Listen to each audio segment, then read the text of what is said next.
Hello everyone, Gaara here and welcome to a new deck tech video. Today I want to talk about a ramp druid deck. It's like a recent version. I was checking out some streams, some smaller streams, and I was surprised to see that there are still people who play ramp on ladder. And I actually watched a female streamer, Yui, I believe, and she played my DreamHack Bucharest ramp.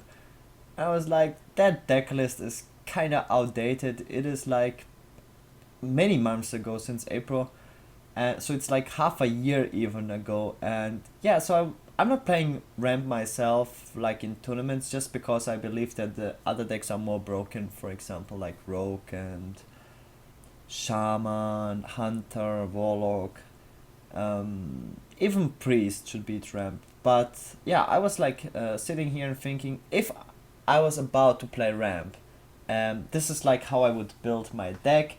And yeah, maybe it will work, and maybe ramp will become good. It's like it has to be techy, because you have to beat the matchups you're really weak against, and which are very popular right now. I'm going over the deck list here. You play the standard ramp cards like Innovate and Wild Growth, nothing special there.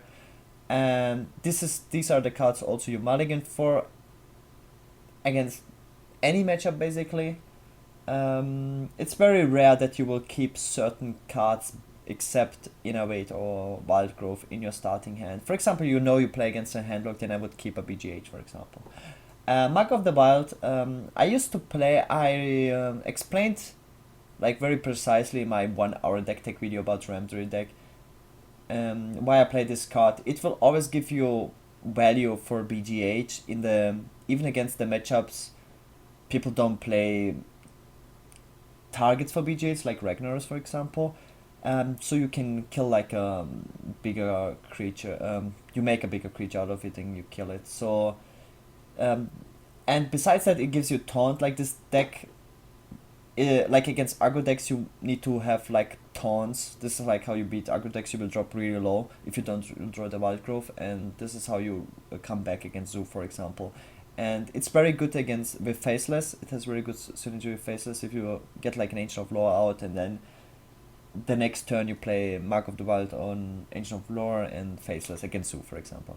Or later on you Faceless Ancient of War or something. It's like has really good synergy, and it has synergy with the Black Knight. You give Mark of the Wild to your opponent's Ragnar's, for example. You don't have a BGH, and then you can Mark of the Wild and Black Knight it. And yeah, it gives taunt to those cards like Boulder Fist Ogre or Yetis who don't have taunt. It's a very good tempo card as well. If you get a Yeti out, your opponent plays a card with, let's say, your opponent gets a lower tab or something, and then you can kill the lower tab. Not really lower tab. It's like a bad example. It's literally the only card you can't kill because it prevents you from playing Mark of the Wild. But you get my point. Double Wrath, it's good against, it's very core, I think.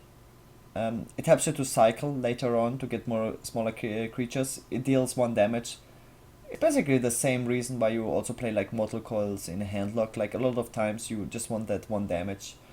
And like if there's a mountain giant left with 1 HP, you don't really wanna use your hero power to finish it off. So you rather use a Wrath, and you wanna draw into your Ancient of Lores. You wanna draw into your card draw later on. And yeah, it helps you draw more bigger creatures, and yeah, it's very important to kill like Knife Jugglers, Flame Imps against Zoo, also against Hunters. It's like very versatile card, very important. I use one Sulfury Protector just as a taunt giver. Difference, like Sulfury Protector can be used as a 2-drop if you don't have like Wild Growth, for example. So you have something on the board. It's very important against Hunter, for example, to give your bigger cards taunt. Like you get a Sylvanas out or something, and then you turn it up with the Sulfury Protector. It doesn't have. It's not as versatile as Mark of the Wild. For example, you can't use it to gain a BGH target or Black Knight target.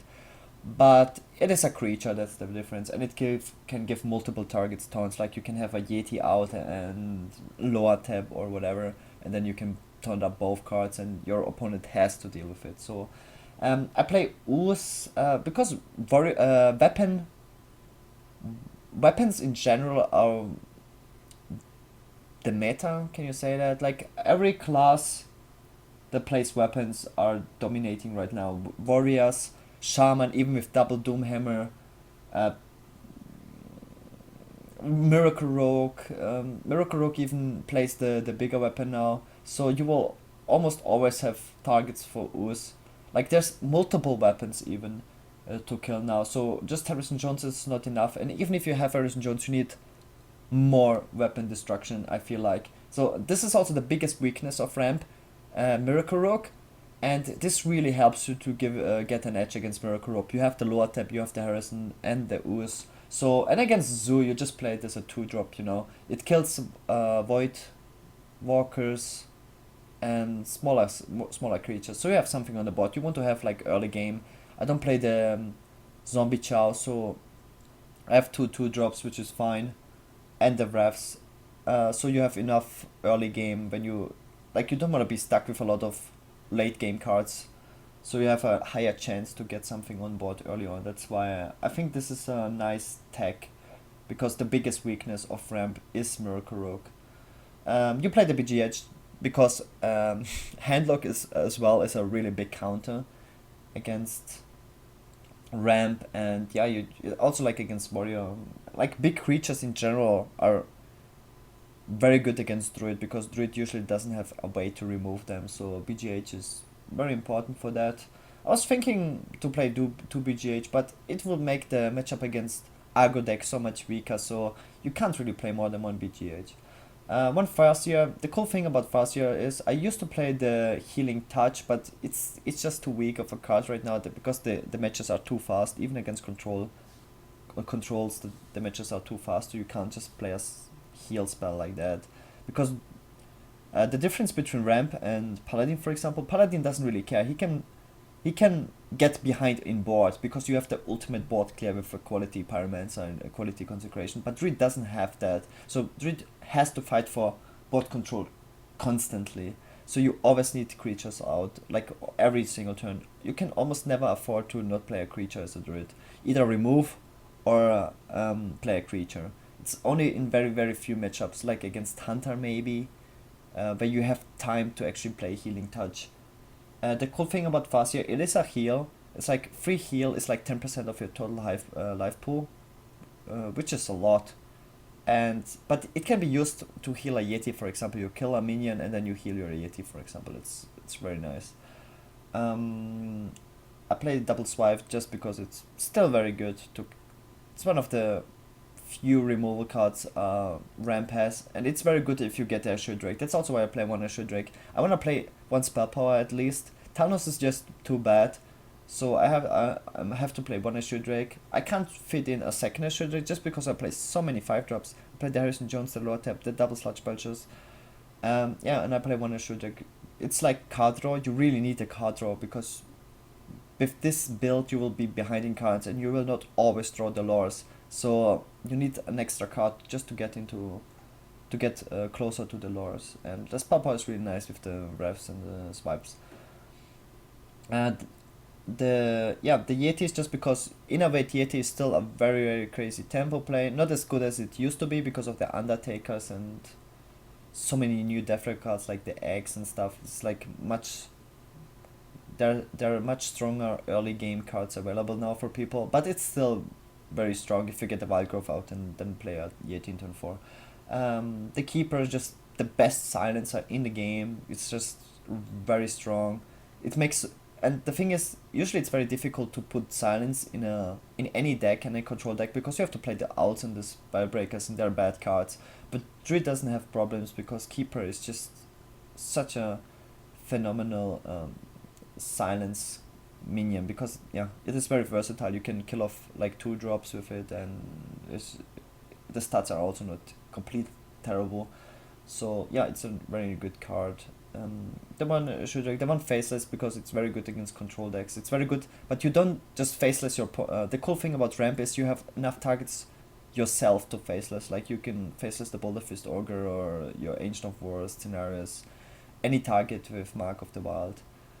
Or opponent's cairns. Harrison Jones, as mentioned earlier, there's so many strong weapon decks right now. The Doomhammer Shaman, Warriors very dominant, Miracle Rogue and Paladin even. And you beat all those classes with Harrison Jones. Lower tap, yeah, it's very good, important against Miracle Rogue mainly. Sometimes against Shaman. It's a 5/5 for 5. Some argue it's the strongest card in the game right now. It's just very too important to not play. I play Sludge Belchers over Druid of the Claw because Druid of, like as mentioned, Miracle Rogue is the worst matchup, and if you play a Druid of the Claw, it dies to backstab Eviscerate, which is 2 mana. So even if you innovate out a Druid of the Claw, it can still die to 2 mana. So it doesn't really protect you. Sludge Belcher really does what you need in a ramp. It protects you. Like, you don't die usually against the Force of Nature combo, like a lot of burst damage, because it's very annoying to deal with a Sludge Belcher, and it's also not that vulnerable to a Black Knight compared to Druid of the Claw. And I don't really burst my opponents down. I don't play the Force of Nature combo in this deck, so I don't need the charge form of Druid of the Claw. Boulder Fist Ogre. The reason why I play Boulder Fist Ogre over Cairn or Sunwalker is I feel like 4 attack is not enough right now. Most 5 drops that people play, like Lower Tap and Sludge Belcher are the 2 most common 5 drops right now, and they both have 5 toughness. That's the one thing. Lower Tap has even 5 attack on top of that. Like, if you play a Cairn as a 6 drop against a Lower Tap, your Lower Tap like theoretically trades with a full Cairn, which is ridiculous. Like, the 6 drop has to be stronger than the 5 drop. And the same thing with Sludge Belcher. Like, the Cairn can't even kill one part of the Sludge Belcher with his 4 attack. And the same goes for Sunwalker. If you play a Sunwalker in your turn 6 against a Lower Tap, your opponent can just like do one, like take off the Divine Shield with a ping or a hero power, whatever, and then kill with his Lower Tap your Sunwalker. It's like not a counterplay. And the same goes for Agent Commander, for example. I think the 6 drop needs to have at least 5 attack. Yeah, and the best card is, I already played the Sylvanas. In my opinion, it's Boulder Fist Ogre, because it can deal with the 5 drops that are currently played right now. Nobody plays the Shudrakes, it's not that popular, only Miracle Rogue. So you have to play 6 drops that can deal with the current 5 drops. And that's the reason why I play 1 Boulder Fist Ogre. Sylvanas just because it's the strongest control minion in the game right now. Black Knight because you can get in a super good tempo with it, and everyone plays Sludge Belcher, so you will have a target against any single deck, so you will always get value out of the Black Knight. Ancient of Lore because it's super good card. Like, you draw 2 cards with a 5/5 creature. When you innovate this card out, it's really good. Like, your hand will not be exhausted. Ancient of War I only play 1 because in ladder it's too slow to play 2 Ancient of Wars. You never want to be stuck with 2 Ancient of Wars in your hand. And for later on, it's basically enough, or most of the time it's enough to just play 1 of them. Scenarios, just because it's split, like you can't just kill 1 Scenarios. It doesn't die to Black Knight, it doesn't die to BGH, it's a very good card. And it gives you taunt as well. It's a very good late game card. So this is my ramp deck. Like, I hope you guys liked it. I hope you guys liked the explanation of the deck, and I will show you some decks games as well. And that's it, and see you in the games.